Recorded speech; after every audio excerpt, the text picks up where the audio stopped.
parler avec toi rapidement sur quel est ton secret. Le secret de Samson, le secret de sa force inhabituelle et surhumaine. Un homme à lui seul était capable de décapiter une armée entière. Il devait avoir un secret particulier. Ses ennemis en étaient conscients au point où ils amenaient une jeune fille dans le seul but qu'il révèle le secret de sa force étrange. Il y a quelque chose en toi qui te rend spécial, Samson. Dis-nous, quel est ton secret? Le secret de Samson se trouvait dans ses cheveux. Le secret de Samson se trouvait dans son alimentation. L'ange qui a commissionné sa mère a dit, à partir du moment où tu es enceinte, à cause de l'enfant, arrête de boire l'alcool. Parce que si tu bois l'alcool, ça va affecter l'enfant. Et parce que cet enfant-là sera spécial et particulier. Durant la période de ta grossesse, il y a des choses que tu dois t'interdire. Est-ce que vous savez que ce que vous faites durant une grossesse affecte l'enfant que vous avez? Si vous êtes enceinte, que vous vous retrouvez dans des lieux, le fœtus et l'enfant que vous portez en vous est affecté par l'environnement dans lequel vous êtes, qu'il soit positif ou négatif. Donc le Seigneur, par l'ange, dit, fais attention. Et quand l'enfant sera né, le ciseau ne devait pas passer dans ses... Vous savez, il y a des choses qui semblent tellement évidentes. Parce que quand on observe Samson, normalement, on n'a pas besoin de poser une question pour savoir que ce gars-là n'a pas coupé ses cheveux depuis sa naissance. J'imagine que quand on voyait Samson, parce que si les cheveux ne sont pas coupés, les cheveux continuent de pousser, n'est-ce pas? Donc en le regardant, on doit se dire, mais pourquoi tu as cette apparence? Pourquoi tu as ce physique? Pourquoi tu n'es pas comme les autres? Mais les gens avaient généralisé son apparence,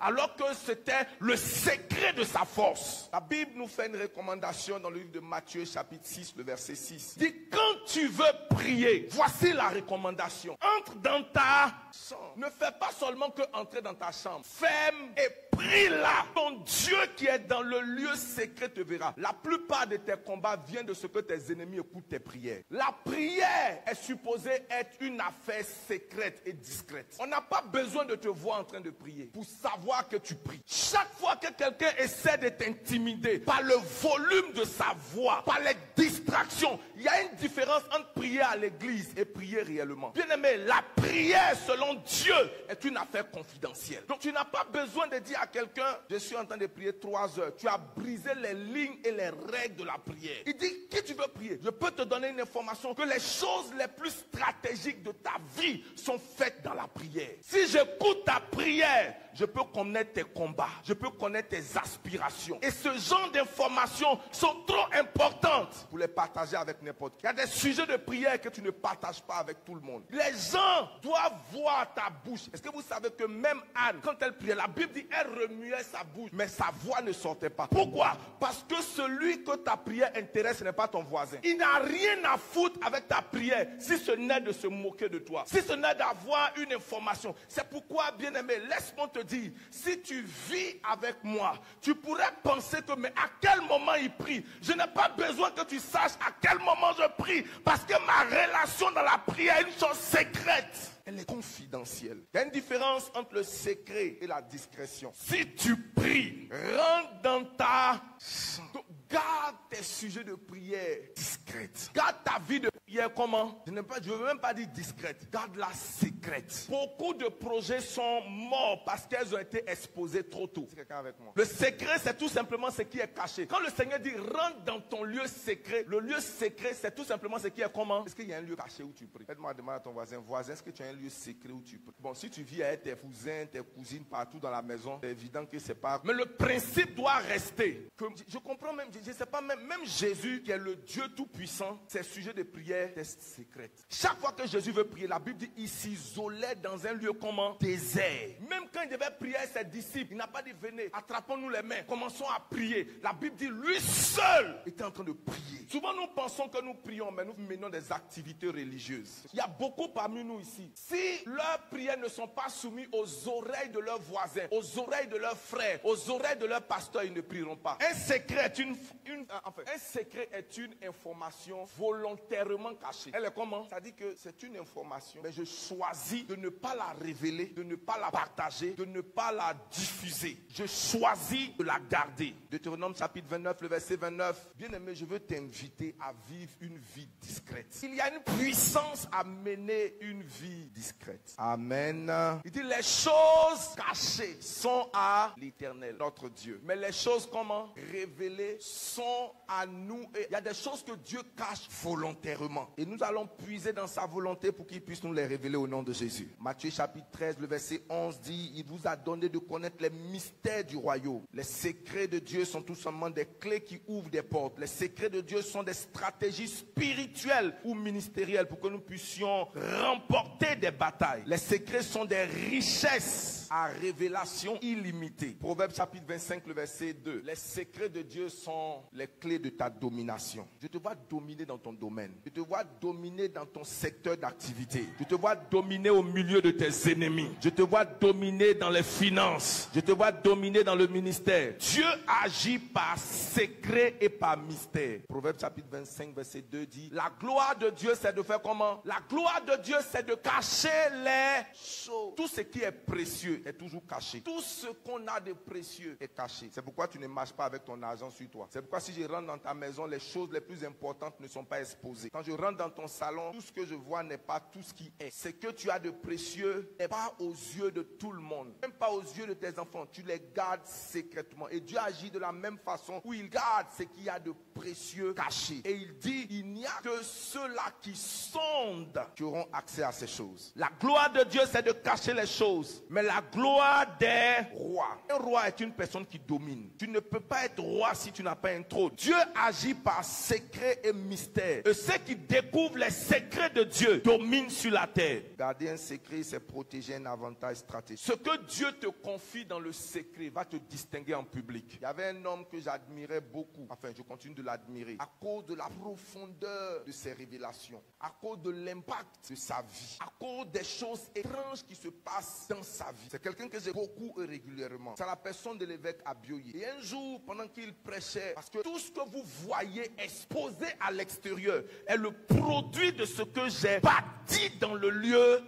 Donc tu ne peux pas apprendre d'un homme à partir de ce qui t'expose en public, parce qu'il y a une réalité secrète qui ne t'exposera pas. Est-ce qu'on est ensemble? C'est pourquoi quand Dieu veut te montrer des choses, il te parle rarement devant tout le monde, rarement en public. Même quand Jésus vivait, il parlait en parabole. Il a gardé ce principe de parler en parabole devant tout le monde pour réserver les profondeurs pour la discrétion. C'est pourquoi la plus grande révélation, tu n'auras pas en public à l'église. C'est en prenant le message de l'église, en retournant dans l'intimité de la méditation que Dieu va se révéler à toi. Les secrets sont des dépôts sacrés. Job chapitre 29, verset 4. Comme au jour de ma jeunesse. Que ne suis-je comme au jour de ma jeunesse, où Dieu veillait en ami sur moi. Quand le Tout-Puissant était avec moi et que mes enfants m'entouraient. Quand je baignais mes pieds dans la crème et que le rocher se répandait près de moi des ruisseaux d'huile. Le secret de Dieu était sur ma tente. Laisse-moi te dire une chose. Les secrets divins sont un signe de ton intimité avec Dieu. Deuxièmement, les secrets de Dieu évitent la destruction prématurée. Beaucoup de relations sont mortes parce que tu as révélé ça trop tôt. Il y a deux choses qui peuvent détruire une relation, détruire un projet. Révéler ça trop tôt et révéler à la mauvaise personne. Dis amen. Vous savez, si vous avez un projet comme un feu de bougie, ne l'exposez pas au ventilateur, il va l'éteindre. Protégez la flamme. Et lorsqu'elle va devenir un buisson, si vous mettez le ventilateur devant un buisson, qu'est-ce que ça va faire? Ça va prendre. Mais pendant que c'est une bougie, le même feu là. Donc il y a un niveau où quelque chose arrive où le vent ne peut pas arrêter. Le vent devient un avantage. Il y a des choses qui sont trop intimes pour que tu les exposes. Est-ce que vous savez que les gens auraient tué Marie avant même que Jésus ne naisse? Quel était le secret? Le Seigneur a dit à Marie, garde cette information dans ton cœur. Ah, si c'était une sœur, elle allait passer dans les rues de Nazareth et de Jérusalem. Comme vous voyez là, tu es la mère du Messie. Jésus comment? Tu es la mère du prochain Messie. En fait, on va annoncer mon nom partout sur la terre. Mais la Bible dit, elle gardait ces choses dans... Est-ce que vous savez qu'elle n'a même pas partagé ça à son fiancé? Au point où c'est un ange qui est venu dire à Joseph, c'est vrai que son ventre est en train de grossir, mais il ne faut pas la chasser. Elle est enceinte de Dieu. Alléluia. Les secrets évitent la destruction prématurée. Beaucoup d'appels, beaucoup de projets, beaucoup de révélations meurent jeunes parce qu'ils ont été trop vite exposés. C'est pourquoi je comprends très souvent. En fait, quand on est jeune, qu'on lit la Bible, je ne comprenais pas pourquoi quand Jésus faisait certains miracles, il disait aux gens, ne le dites à personne. Pourquoi? Moi, je sais maintenant pourquoi il dit ne le dites à personne. Il y a des gens, parce qu'ils ont partagé un témoignage, ont reçu plus d'attaques avant le témoignage. Qui voit un peu de quoi je parle? De 10 millions, il y a eu 6 frères dans l'église qui lui ont proposé des problèmes de 1 million, 1 million, 1 million, 1 million. Ça veut dire que son témoignage est devenu un problème. Est-ce que ça veut dire que tu ne dois pas témoigner? Ça veut dire que tu dois témoigner avec sagesse. Tu dois témoigner avec quoi? Je bénis le nom du Seigneur qui a ouvert des portes pour moi. On sait que le Seigneur a ouvert des portes. Est-ce qu'on est ensemble? Ne dites à personne. Ce qui est révélé avant son temps est souvent détruit ou combattu inutilement. Ça paraît tellement évident. Quand le temps de la chose va arriver, le Seigneur se glorifiera. J'ai dit le Seigneur se glorifiera. Les secrets de Dieu permettent de percer. Daniel chapitre 2, verset 19 à 22. Non, touche ton voisin. Dis voisin, réduis le bruit. Et à croire comment? Prie comme si tu ne priais pas. Mène une vie de prière à l'abri des regards des hommes. Ils ne vont pas voir tes traces, mais ils vont célébrer ton impact. Et ils vont te dire, mais quel est ton secret? Qui arrive à s'interroger, mais je n'arrive pas à comprendre qu'est-ce que tu fais que je ne fais pas. C'est parce que je ne fais pas ce que je dois faire en ta présence. Amen.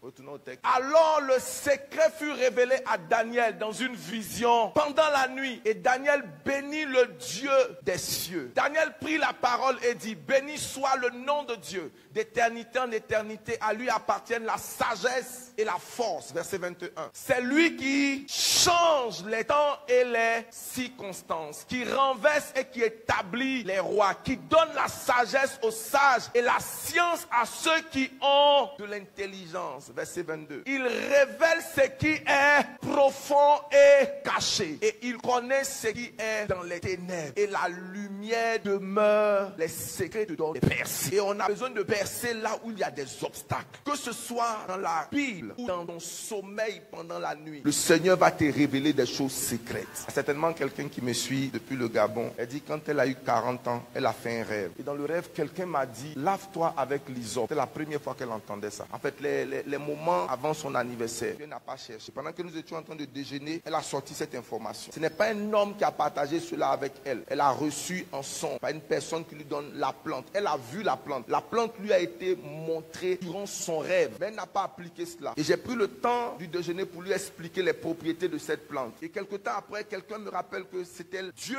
lui a prescrit cette plante parce que c'était son besoin en ce moment. Tu ne connais peut-être pas les propriétés des choses, mais il y a des révélations, il y a des secrets que le Seigneur va te révéler pendant que tu es en train de dormir. Regarde-moi, cette nuit, Dieu va te réveiller. Il va te dire, soit retire ton argent d'ici, ou alors mets ton argent ici, ou alors fais telle ou telle chose. Ne néglige pas ce que Dieu va te révéler en secret, de manière particulière. C'est pourquoi tu as besoin de bâtir cette intimité avec le Seigneur, où il va te parler par des impressions prophétiques. Il va mettre une envie, un désir dans ton cœur. La Bible dit c'est lui qui met en nous le vouloir et le faire. Est-ce que vous savez la raison pour laquelle le don de parler en langue existe? Il y a deux manières de prier. Prier en esprit, donc prier en langue, et prier comment? En intelligence. Prier en intelligence, c'est élaborer ses pensées, exprimer ses désirs avec des mots compréhensibles. Donc je prie en formulant ma demande dans du français, dans l'anglais, dans du BT, dans du guéri. Sauf que cette information que je donne dans une langue compréhensive peut être captée par des ennemis, peut être captée par les esprits. Je me souviens de l'histoire de Daniel où l'exaucement a été combattu pendant longtemps. Lorsque nous parlons en langue, Satan est off. Nous communiquons directement avec le ciel. Dieu garde cette ligne confidentielle afin que ce que nous partageons avec le ciel et ce que le ciel nous donne échappe aux oreilles qui ne devraient pas l'entendre. C'est pourquoi la Bible nous dit, je prierai en langue, mais je prierai aussi en intelligence. Donc j'évolue sur ces béquilles. Vois Dieu exaucer tes prières de manière rapide au nom de Jésus. Et même quand tu ne sais pas quoi exactement lui demander. Parce que dans le monde de l'esprit, la parole en réalité est d'un usage faible. Parce que des esprits peuvent communiquer sans l'usage de la parole. C'est pourquoi des personnes qui se connaissent profondément peuvent se regarder et se comprendre. Il y a des personnes qui font tellement équipe qu'il suffit qu'ils se regardent et ils se sont exactement compris. Donc dans le monde de l'esprit, il suffit qu'il y ait un regard, qu'il y ait une communication et il y a un transfert d'informations. Je vois Dieu t'élever au nom de Jésus. Je dis, je vois Dieu t'élever au nom de Jésus.